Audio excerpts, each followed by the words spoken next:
So a young, inexperienced Peter Parker not only gets PTSD from not holding back and almost putting a man in a hospital, killing him, he also starts to understand what it actually means to be a hero. And let me tell you, this comic series, which is canon by the way, is way better than the other current Amazing Spider-Man series going on. Now of course, my name is AJ, here at the Hero Informer, and let's get into it. Now the story immediately starts and we see Spider-Man sitting in the rain. And with this future self narrating for his past self, as this entire series is basically a retrospective of Peter during his younger days. And specifically here, this is right after Uncle Ben has died, so it's pretty understandable why a 15-year-old Peter would be sad and moping around after an event like this. And as I just said, this entire story has a narrator, the narrator being future Peter, with future Peter Parker basically telling us the story of past Peter and the problems that he goes through, with us even seeing a little montage of where he is now, after losing his parents and being entrusted to his aunt and uncle, to even getting bit by the spider and having these amazing powers with an amazing ego to match. But at the same time, that ego and indifference on his part is what led to his downfall with Uncle Ben. Moving over though, we actually see a parallel with somebody new,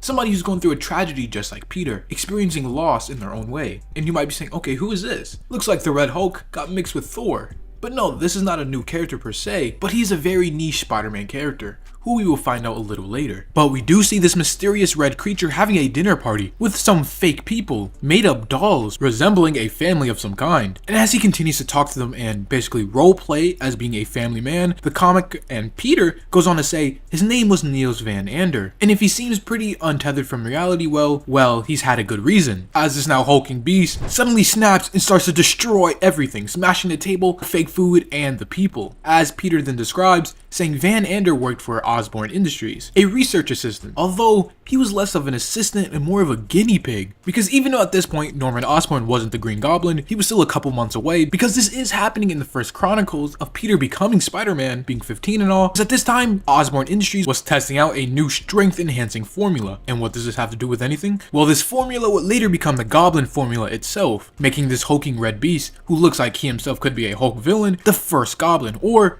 the Proto-Goblin, a prototyped and or mutated goblin creature. And as I said before, this is Peter during his first years, meaning so far he doesn't have any of his iconic villains or rogue gallery, and has been fighting normal crook and criminals so far, meaning this now Proto-Goblin might be the first one to give Peter real trouble. But as this hulking red beast continues to go on his little rampage against his makeshift family, it is revealed that these aren't just fake, but they are replicas of his own family, a family that he can't go back to, because of course he is now this demonic looking creature. Future Peter goes on to narrate saying, the police believe Van Ander, this new Proto-Goblin, drowned and died, but his body was never found. But of course he did drown in a way. The man he was, the ordinary life he treasured before, being a family man, was washed away forever, because Norman Osborn lied to him, giving him this experimental formula as a guinea pig and transforming him into what he is now against his very will. But as this now Proto-Goblin is now sitting in his sorrow, he even gets approached by a feminine stranger in his home. As they go on to say, family, huh? Nothing but trouble. And who is this mysterious person that might help this new Proto-Goblin? Well, her identity might even shock you. Moving over though, back to the Parker household, we see Spider-Man and Aunt May, as their relationship is pretty much really strained right now, as this is right after the death of Uncle Ben himself. So things are already at a rocky start. And Aunt May even being the one to realize something is wrong with Peter, she asks him as much, saying, something wrong, Peter? But Peter, of course, being defensive and not wanting to put too much on her plate, he says, no, I'm just a little worried about today's chemistry test. With Aunt May joking, saying, really? You? Please, you would get 100 without even trying. But of course, as things seem lighthearted right now, future Peter then reveals that they have both been lying to themselves ever since Uncle Ben's death, pretending that they were okay, that their hearts weren't shattered, and that they would talk about everything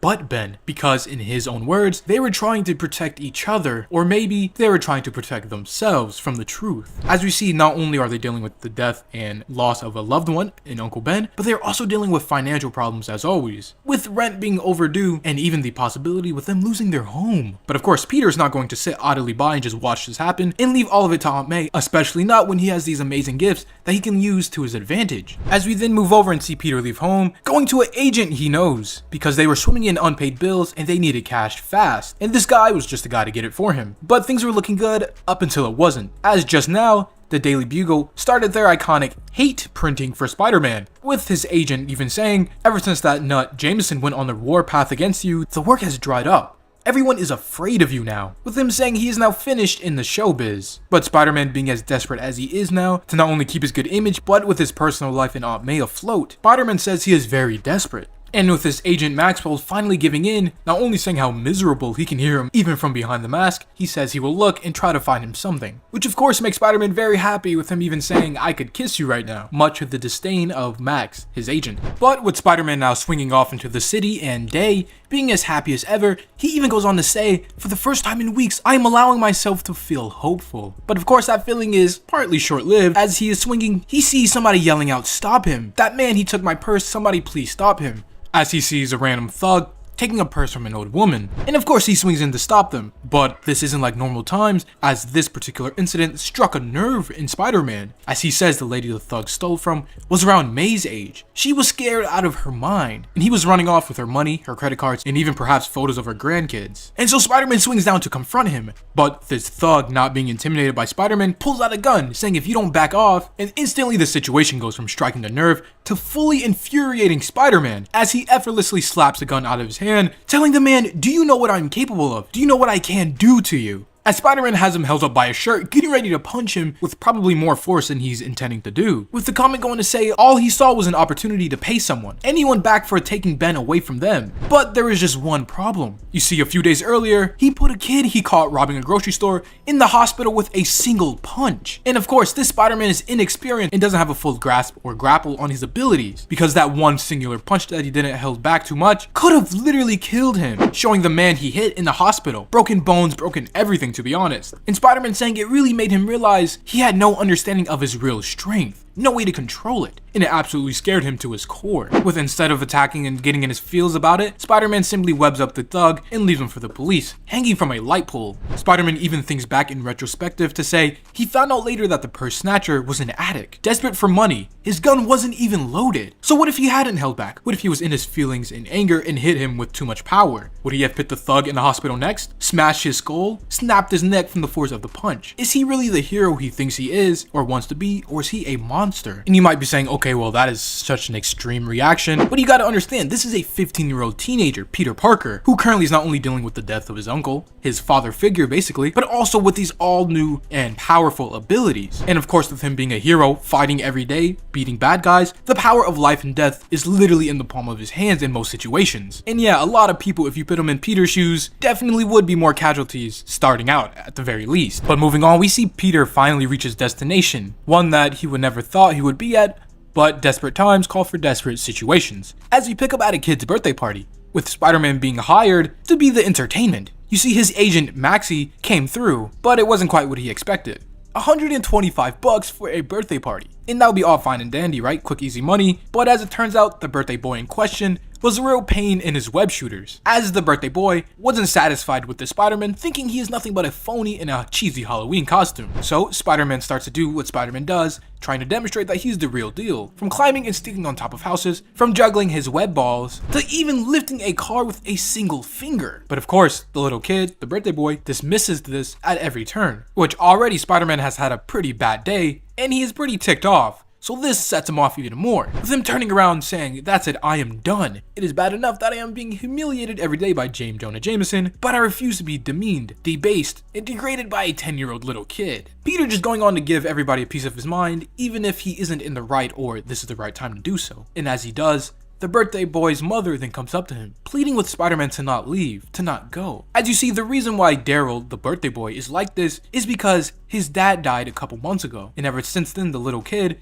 has been withdrawn or acting out. And suddenly something dawns on Spider-Man. As he even says, the mother thought a visit from your friendly neighborhood Spider-Man, a hero, might snap the kid out of his little rut. And what does Peter do? He shows up and throws a tantrum worse than his. Even going on to say he felt like an idiot, probably because he was one at the moment, but he knew he had to find a way to make amends. After all, they were pretty much in the same situation, just a couple confused kids trying to cope with terrible losses in their lives. And what is Spider-Man's solution to make up for this? Well, he then goes to take the kid on the real deal web swinging high above through the city. And of course, this kid loves this, finally thinking that, oh man, this is the real Spider-Man, this is the real deal. With future Peter chiming in, saying, "I still keep in touch with Daryl. send him a birthday card every year. He's a doctor now, can you believe it? He works with an organization that provides humanitarian medical aid all around the world, which I guess makes him the real superhero. Which Peter learns a valuable lesson, that even if he can inspire some random kid and help him one single time, that could change the course of his life and make him better than he was before. Just going on to show you that even though he has great power, it is not always in the physicals or superpowers, but also what he does for other people, and he has a great responsibility to make that happen. But for now, we pick up with Harry Osborn and Gwen Stacy, as they're in the middle of a little family drama with Norman Osborn, because as you know, he is the Green Goblin, and even though he isn't that here yet, he still isn't the best father, as future Peter even goes on to say, who by the way, future Peter Parker, narrates over this past story, with him even saying, over the years I've tried not to hate him, to even forgive him. He was mentally ill, I try to tell myself, not responsible for his actions. And over time, I let go of the hate. But as for the forgiveness, never. At least not in this lifetime. As we see Norman Osborn brush off his own son, saying, I don't want to be disturbed. But for now, as Harry Osborn and Gwen Stacy are there, they decide to leave, to go do something fun. And where do they go? Well, they head off and go to a little party, to relax a little. And while they're at this party, Harry and Gwen get split up a little bit. And because Gwen doesn't know anybody here, she kind of just stands in a corner doing her own thing. But she then gets approached and kind of harassed by this random drunk guy. And as things escalate a little bit, he then grabs her wrist. But of course, Gwen Stacy is the daughter of a police captain, so her dad has been giving her self-defense lessons as soon as she can walk. As she trips, pushes the guy, knocking him back. But of course, that isn't the only wild thing that happens at this party, as we see somebody else crash it too. The Proto-Goblin, breaking through the window, screaming, Harry Osborn, I have come for you. And what does this red hulking prototype goblin want with Harry? Well, we will see very shortly. And as Harry and Gwen try to run away, unfortunately the Proto-Goblin is able to catch up, literally grabbing and snatching Harry away. But for now, we cut back over to Spider-Man, seeing him swinging through the city of New York. Just swinging aimlessly, trying to avoid going home. Because at this point in time in the timeline, Uncle Ben has just died, meaning Peter Parker's and Aunt May's relationship and experience at home is really strained and awkward due to the massive loss. But just then Spider-Man's spider sense goes off, which he says is an actual relief, as it gives him something to do and someone to save. But even due to the intensity of the spider sense, it was pretty clear that whatever it was nearby and dangerous. And just then he spots it, the red Proto-Goblin climbing up the side of a building with Harry Osborn. And of course, this is a young 15-year-old Peter, who at this point doesn't really have any experiences with any supervillains or superpowered people. For him, it's mostly just been your average human crook and criminal. Because Spider-Man even goes on to say that in this moment, in seeing this hulking creature, he was terrified. His first instinct was to run, to put as much distance between him and that beast as possible. But that's not what heroes do, is it? As he swings in, kicking him in the back, freeing and saving Harry Osborn for the moment. But of course, being the young, inexperienced hero Peter now is, when he kicked the Proto-Goblin, freeing Harry Osborn, he unfortunately made him fall. And as he is plummeting to the ground, he shoots out a web line to save him, while safely putting him to the ground. But because Spider-Man is now focused on saving Harry, he doesn't see as a Proto-Goblin comes back, punching him from behind, with Spider-Man going on to say, the goblin hit me, and it really hurt. And considering all the raw emotion and unexperienced grief and rage I was sitting on, I couldn't wait to hit him back. Because as I said before, Spider-Man had just recently lost Uncle Ben, plus Aunt May has been going through some financial issues, making his life as Peter Parker all the more difficult. So Spider-Man, seeing how this red goblin has him by the neck right now, Spider-Man decides to let loose, to hit him with more strength than he would a normal person, thinking this beast of a creature could take it, as Spider-Man backhands him hard, shattering someone's stair steps. But of course, in this moment, Peter wasn't thinking, he was just reacting, and he gets up saying, oh no. As previous before, he accidentally let loose a little too much to some random kid trying to rob a convenience store, putting him in a hospital and almost killing him. So Spider-Man thinks the same thing has happened here.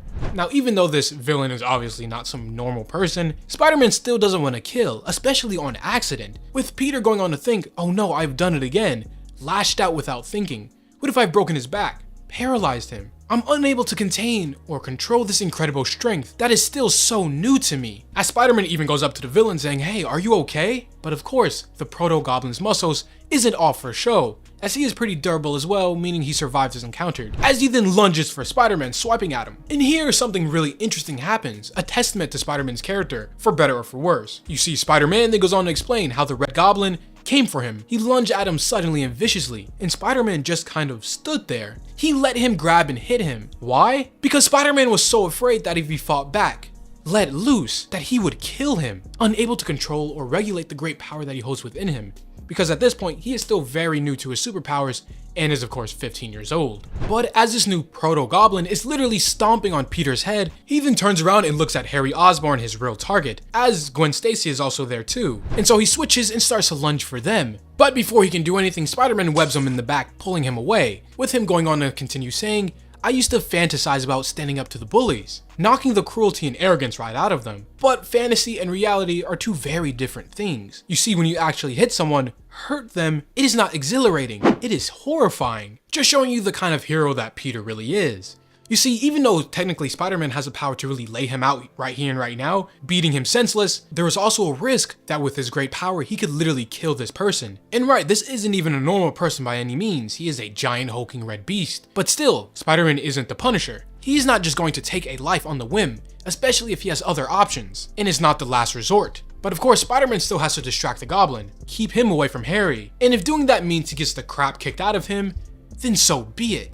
As the Goblin grabs him by the neck, throwing him hard, as he bounces off cars and through a building. But just then finally some good news happens for Peter as the cops then arrive, causing the Red Goblin to escape and scurry off. But of course the police are not on Peter's side, meaning Peter has to get out of there pretty quick too. And with future Peter making a statement about his whole life and being a hero like Spider-Man. You see, violence has always been a part of his life, ever since that spider sank its fangs into him. And the truth really is, he's always hated it. As you see, he hits the bad guy and the bad guy hits him. They were always one punch away from somebody dying. But you know what's one thing he doesn't hate? Why he even keeps putting the mask on and swinging on webs for all these years? Well, because even though he has to go out and risk his life every day and risk hurting someone just as equally, he does it because he helps people. Because he can make a difference in the lives of perhaps millions. But we then also see Harry Osborn and Gwen Stacy with the police, as Norman Osborn then finally arrives on the scene. And of course, after a life and death situation, you would think Norman would be more caring of his son, making sure he was okay. But instead, Norman Osborn snaps at him, saying, "How could you let this happen? You didn't even put up a fight? You're an Osborn, and it's time to grow a spine." Walking away from Harry Osborn, his son, even leaving the police dumbfounded and confused. With Spider-Man going on to say,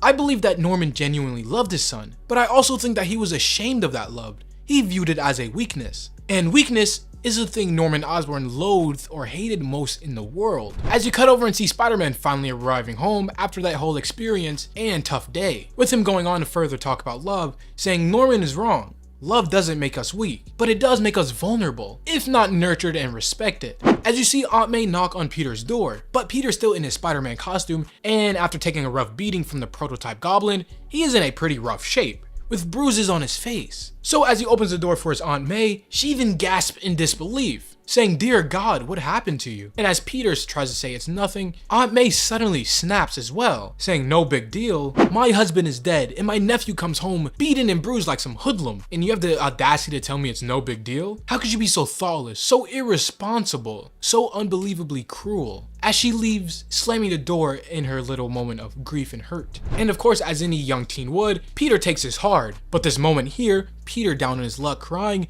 also parallels to something else, the prototype Goblin, as he's doing the same thing, down and miserable. As you see, he is not some mustache twirling villain just wanting to hurt anybody he can.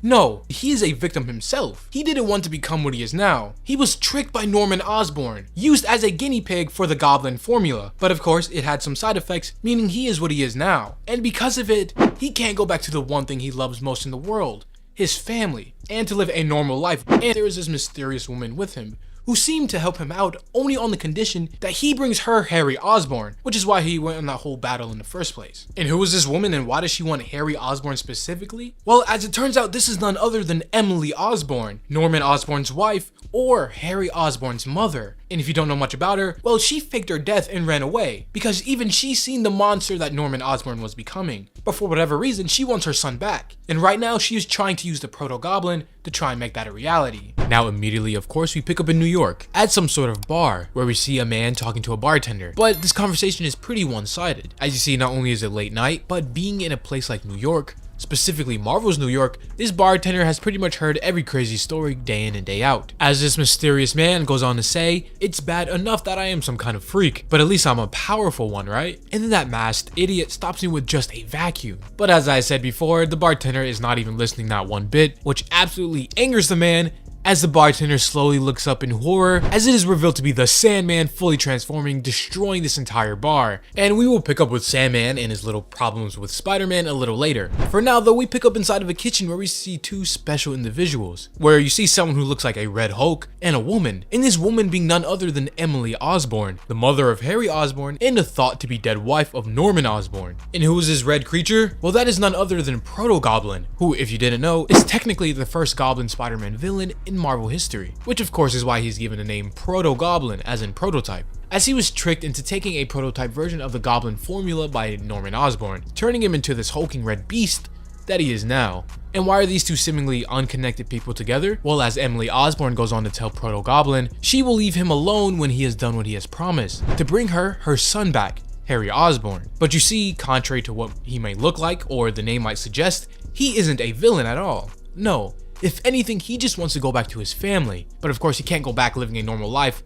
looking how he does now. And with this in mind, Emily Osborn is using his condition to get him to do her bidding. But of course, this Proto-Goblin already trusted one Osborn, Norman Osborn, and was tricked, turned into what he is now. And we see him get mad because he is not going to just blindly trust another Osborn at their word, as he literally grabs her by the throat, telling her that he could quite easily kill her here and now, snapping her neck. But Emily Osborn goes on to call his bluff, saying, if you do, you will be trapped in that hideous form forever. We need each other. But before anything else could even happen, something else is happening in the Proto-Goblin's body, as he starts to tense up and scream in pain, with the comic going on to say, every muscle in his body spazzing, every cell on fire. He screamed as Norman's unstable formula was changing him once again. And with each unappalling metamorphosis, he took one step closer to death, as it looks like his skin is literally melting and coming off as he changes once more. We then move over to see Peter, and no, this isn't adult current Peter, this is 15-year-old just getting his powers Peter. As you see, this story takes place in a timeline of Peter just getting his powers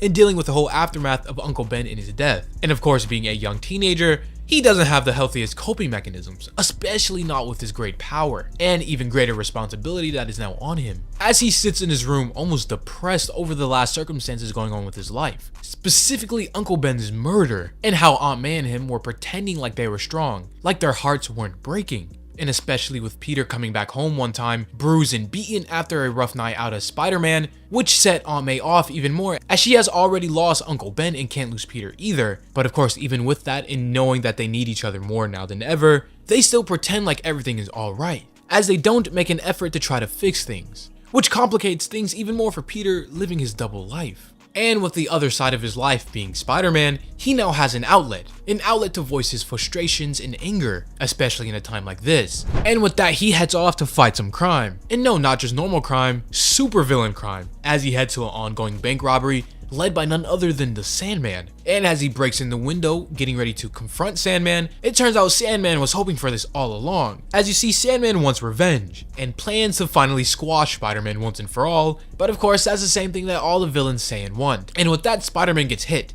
hard, flung out of the bank. As the comic goes on to say, he is still nursing his wounds from the Proto-Goblin's beatdown before, and he even swore to Aunt May that he wouldn't get into any more fights, terrified with his own spider strength that he might even send somebody else to the hospital like he has already done once before. So you might be asking, why is he even going out of his way to take on a superpowered brute like the Sandman? One might say it's a heroic desire to see justice done, or you could just say it's to see an escaped criminal put back behind bars. But the truth is, being Spider-Man for Peter was an escape.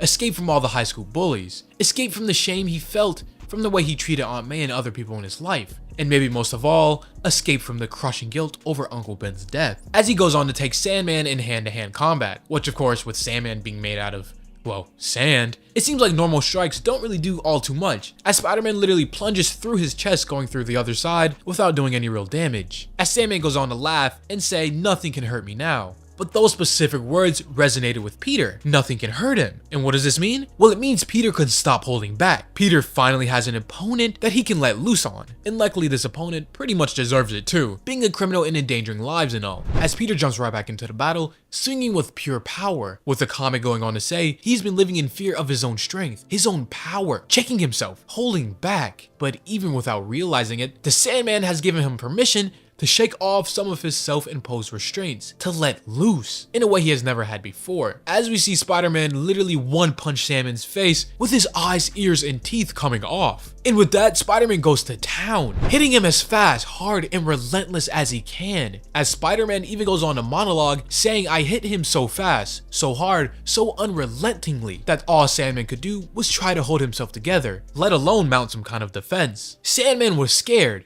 of being humiliated again and scared of going back to jail. And I mean, who wouldn't be, right? Now, Spider-Man is no Thor or Hulk or any other high-tier hero with power like that, but Spider-Man is absolutely no slouch, because when he really wants to, he can hang with some powerful people. And a popular saying that I really like and really puts a perspective on Peter's power is that for most people that are stronger than Spider-Man, well, he makes up for it with his speed and durability. And most people who are faster than him, Peter makes up for it with his strength and spider sense. So Peter, with his specific power set and intelligence, really makes him a well-rounded superhero in terms of power, as even on multiple occasions, the Avengers, even super villains, compliment or even downright fear Spider-Man over the power he possesses. And cutting back over to the battle with Sandman, we see that pretty evident with Peter just absolutely wrecking house, wailing on Sandman with him not even able to fight back. And of course, with Sandman being scared, the comic goes on to say that fear, it pushed him to the limits of his own powers, as while the Sandman takes his beating, he can't take it anymore and loses his form, just turning into a formless storm of sand. But you see, even though Spider-Man has this, well, amazing and great power set and abilities, the core theme of Spider-Man in a lot of his stories aren't particularly about that. And we will soon see what makes Spider-Man such a great and inspiring hero, especially according to some of his peers within the Marvel Universe. As we cut over a little later, after everything has died down, with Sandman slowly starting to form back and Spider-Man taking a little rest on the ground after pushing and exhausting himself, beating on Sandman, as a kind of, well, call a little bit of a truce, a little bit of a "I'm recovering, you're recovering, let's not kill each other now, okay?" But as they go to get up, they start to talk and exchange a few words, as Sandman goes on to say, "It ain't easy being whatever I am now." And of course, Spider-Man can relate to this, as because he has just recently became,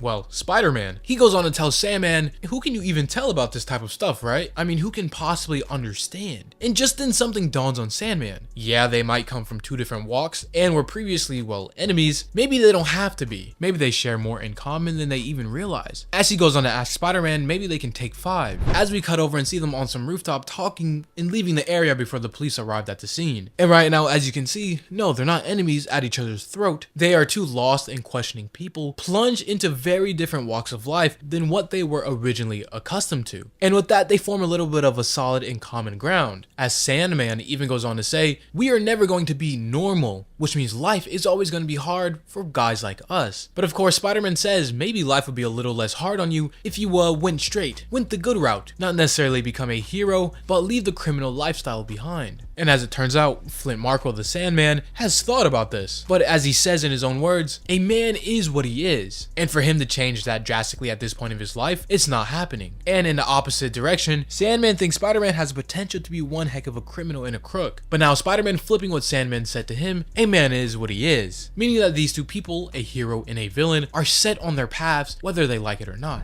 And with that and it being late, Sandman goes on to say, "Well, not only is the money gone, but I'm still spent from the fight earlier. So I won't be making any more trouble tonight. So what do you say we rest up and start again tomorrow? Back at the bank in Midtown at noon. And yeah, maybe tomorrow you'll beat the stuffing out of me, or maybe even I'll pound you into a web pulp. But just for tonight, we forgive and forget." As he holds out his hand for Spider-Man to grab and shake on it, essentially making peace. Something that a lot of villains and heroes don't do, but for someone like Spider-Man, even as a young teen as he is now, giving Sandman not only the empathy, but the time to sit down and just talk about their problems really puts into perspective the kind of hero and man Spider-Man really is. But as they shake hands, Sandman then dissolves in the sand and floats out of there. So Spider-Man starts off saving a man in a robbery. But this is a young Peter who is not only angry but fed up, because he has been searching the city for hours looking for the kidnapped Harry Osborn. Meaning, even though he is quipping and making jokes like usual, he is not in the mood to stay and play, as he swiftly and easily takes on some of the armed robbers. Especially one of them as he continues to shoot at Peter. Peter starts to vent a little and going on about criminals in general and guns, saying, "You think the weapons make you powerful. important, but they just make you pathetic, as he takes a gun from the guy and backhands him so hard, knocking him out instantly. And really, he didn't even specifically mean to this guy in particular, but just in general, because recently, at this moment, he is still being affected by the death of Uncle Ben, which at this point in time has only happened weeks beforehand. And later on towards the end of this comic, we even see this come back full circle as we see some of Peter's worst fears realized as he finishes cleaning up that robbery and heads back on. But as we will soon see, with Peter going back home, his home life is no better, as he and his Aunt May currently have a strained relationship after Peter came home one time hurt, beat up, bruised from a previous fight with a giant red Proto-Goblin. So of course you can see how this would affect May after having just lost Ben only weeks prior. Speaking of the Red Goblin though, we cut over to see him and some woman. And this woman is none other than Emily Osborn, the mother of Harry Osborn and the thought to be deceased wife of Norman Osborn. But of course throughout this entire story, we find out she is very much alive and has even hired Niels Van Ander, this Proto-Goblin, to kidnap and bring her son back to her. And after of course succeeding in doing that, she has another step for the Proto-Goblin. Because after all of these years being with Norman, Emily has seen the true evil, the true goblin that he is, and wanted no parts of it, which of course led to her faking her death and fleeing. But now that she is back, she wants her son back with her and Norman gone, as she tells the Proto-Goblin if he wants the cure to stop his mutation and turning into the creature and beast that he is now, and to be human again, he needs to kill Norman Osborn. Back over at the Parker household though, we actually see some making up, because we finally see Aunt May and Peter take the time to acknowledge the crazy things that has happened recently, specifically about Uncle Ben of course, with them going over what he meant to them and even shedding tears over the impact Ben has made, growing closer and ultimately cleaning up some of the blockage in their current strained relationship. But even though this is a good thing that all this is happening, it might be all for nothing and go out the window, as later on that evening we see Peter and Aunt May on the couch late night. As May drifts asleep, we see Peter watching the news as he finds out Harry, still of course being kidnapped, but now new to him, Norman is now in the hospital from a previous attack from the Proto-Goblin. So Peter, as much as he will want to just stay back, stay with his aunt, he of course knows with great power comes great responsibility, as he suits up and swings off, seeing what he can do to save this Osborn drama. And this decision from Spider-Man, Norman should be very grateful, because as we cut over to the private hospital he is at, we see the Proto-Goblin also made his way to Norman to finally try to end him. The same Norman who forced him to take the experimental goblin formula that turned him into the beast he is now, taking away his humanity and forcing him to leave and abandon his family. So it's not like this Proto-Goblin is going to just try to kill Norman for nothing. No, he definitely has his reasons and motive for doing it, separate from what Emily wants. And as he gears up to do it, finally going to take out Norman, with Norman even encouraging him to do it, the insane psychopath that he is, at the end of the day, even though he may look like a monster, Anders in his heart is just a desperate man, looking to reunite with his family and was just put in a bad situation, as we see him hesitate to take the final attack and end Osborn. With Osborn taking this moment of weakness, even though his life is spared, he takes this moment to mock the Proto-Goblin, telling him that even though with all the extraordinary power the formula may have given him, he is still weak and always has been. But we also see the formula changing him, continuing to mutate him for the worse, as he starts to literally almost decompose in a way. Either way though, this is not a good look, because as when Spider-Man finally arrives and tracks him down, they immediately get into a little bit of a fight and tussle, because in all of this, Spider-Man is oblivious to the fact that Norman Osborn is the true monster in all of this chaos. Now yes, even though the Proto-Goblin isn't at no fault, he still has done his fair share of wrongs, he's in no way, shape or form the true monster in this room. And with the Red Goblin jumping, tossing Spider-Man out of the building, landing on him on the streets down below, we see things get even crazier, because from Spider-Man's perspective, he goes on to say, "When he came at me, I caught a glimpse, the agony on his face,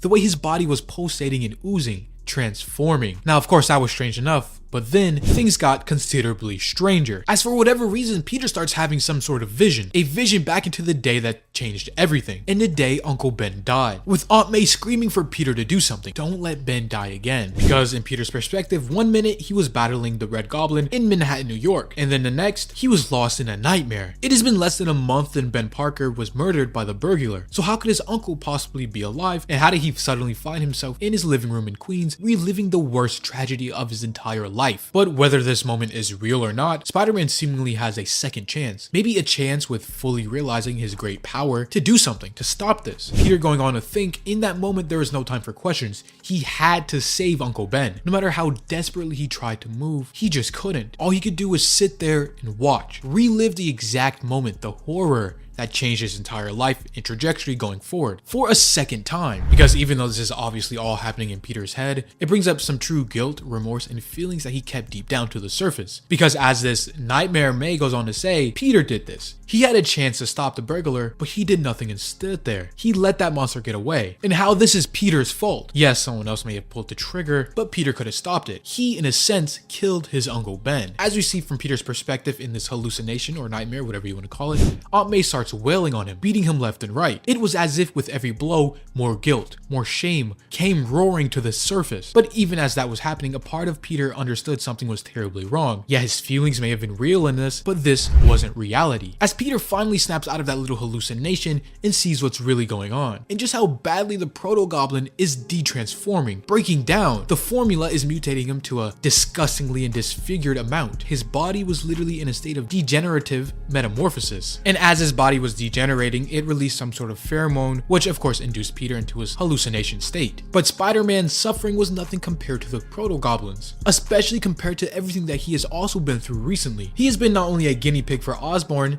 and his formula, but he became unstable, tearing himself apart from the inside out. The poor man lost his family, his humanity, and now he was in danger of even losing his own life. But of course, in the moment, Spider-Man has to track him down, because even though he might not be the biggest villain or bad guy in the story, he's still a giant red super strong sludge monster that Spider-Man has to at least try to take care of, as the Proto-Goblin tries to get away with Spider-Man following shortly after him. And of course, back over with Norman, we did see that he was alerted to Emily being alive and being behind sending the Proto-Goblin after him, so Norman then tracks her down, as we pick up in some cabin in the woods where Emily Osborn and Harry Osborn were. And with Norman finally arriving, he came prepared to end this entire drama once and for all by ending Emily, because before she faked her death, Norman decides to make that death a reality, literally pulling out a gun, saying, "Harry, she abandoned us, tricked us into thinking she was dead. Let's make sure she stays that way." And obviously with Harry not being on the same page as watching his mother die in front of him, he tells Norman to stop. And almost like a switch in Norman's head, flickering over from Norman Osborn and the Goblin persona, he goes from evil maniac pulling a gun on his previous wife in front of their son to not being able to do it in an instant, dropping the gun and letting her go free. And as Emily goes to leave, she tries to get Harry to go with her, but unfortunately with Harry being his father's son, he blows up in her face telling her to go, and just like that she does. She leaves, finally out of the lives of the Osborn father and son. And of course with Norman Osborn not wanting Harry to relive and remember this entire situation, he gasses him with a chemical to make him forgetting everything that happened, and in Harry's perspective, he still thinks his mother is dead. All of this happening while Spider-Man is still fresh on the chase of the Proto-Goblin, tracking him upstate, because the Proto-Goblin is trying to make his way to the Osborn cabin where all of that drama just unfolded to get the antidote to stop himself from literally decomposing and dying. Which of course, it doesn't take Spider-Man long to find and track him, because he has just been following the reports of a red-skinned abomination. And that's the good news. The bad news, on the other hand, the Proto-Goblin's physical transformation has made him, well, deformed and uglier, but also stronger than ever. And some more good news, that means Spider-Man doesn't have to hold back. Because this Proto-Goblin is, well, super strong, Spider-Man can hit him with a little more force than he would a normal person. And of course, with Peter still being only 15 years old and relatively new to this superhero business, he is powerful but still kind of reckless. As he web swings over, kicking the Proto-Goblin hard into a side of a bus, he did with so much force that it literally topples the bus over, making it crash off the rail and off a cliff. But Spider-Man, reacting fast enough, is able to save everyone from, well, technically his own actions, but still, he is able to save everyone, and even says himself it's a miracle that he didn't do even more damage. And of course, when the police arrive, they don't see it that way and try to arrest Spider-Man, but he swings off to go and find wherever the Red Goblin went, because the Proto-Goblin has found one of the targets he was looking for, Emily Osborn, as she was driving away from the Osborn cabin. And after catching up and stopping her car, he then tells her that he just couldn't do it. He's not going to kill Norman Osborn. He may look like a monster, but he is not a murderer. But he still does threaten Emily to give him the cure, because he is literally decomposing and disintegrating on the spot. But it seems things just keep getting more tragic for this prototype goblin, as Emily Osborn goes on to reveal that she can't give him the antidote because there isn't one. She lied. She lied to get her son back, which she ended up losing him anyway. And how after all, she truly is just an Osborn. Meaning with no cure, Proto-Goblin is fated to die. fated to continue to lose himself and his wife and children that he previously had. But in that moment, Spider-Man finally catches up and arrives back onto the battle, because even though he didn't hear their conversation, he was following the cellular degeneration pieces that was laid on the ground. And of course, when he found him, it looked like he was about to attack this innocent woman he has never seen before. But even then, an almost outsider in this entire situation, Spider-Man could see how much suffering he was going through, and something about him broke his heart. As the Proto-Goblin continues to get worse and worse, running, screaming off into the woods as he lives out his final moments as he continues to disintegrate. With Spider-Man swinging shortly behind him, and his own perspective, he goes on to say he searched the woods for hours, but there was just no trace of him. What happened to him? Where could he have even gone? Because as we find out, Van Ander, the Proto-Goblin, didn't have a happy ending. No, in that forest, he literally kept degrading until he was nothing but a pile of cells, goop on the forest ground, as a team of Oscorp agents come and clean him up, contain him, and throw away the remains, with Peter never actually discovering what happened to him for a very long time. But of course, there's not much a 15-year-old Peter Parker could do in this type of nuanced situation. So picking up the next day, as we see he did go home, we see Aunt May deciding to try a new leaf, if you will, surprising Peter with breakfast in bed and trying to mend their previously strained relationship off on a good note. Because as future Peter goes on to narrate, and yes, this entire story was some sort of retelling, with a future Peter Parker reliving, if you will, his past events and telling it from a different perspective. Because he goes on to say, even after all of this time, it is still hard for me to wrap my head around the fact that May Parker is gone. But she's not really gone, is she? She's with me every day. Her voice along with Uncle Ben's, encouraging me, guiding me. I wouldn't be the husband, the father, the man I am today if not for them, and I will hold them in my heart forever. As of course the comic ends, setting up the future and more iconic stories within the Spider-Man mythos and timeline. But of course this adventure here retelling what happened with the original Proto-Goblin in his entire situation, and just casting more light on the Osborns in general, and just how twisted, nuanced, and evil everything is from top down. But if you have enjoyed this entire series, leave a like, or subscribe if you're new and want to see more content like this. As of course, this is the Hero Informer, and thank you for watching.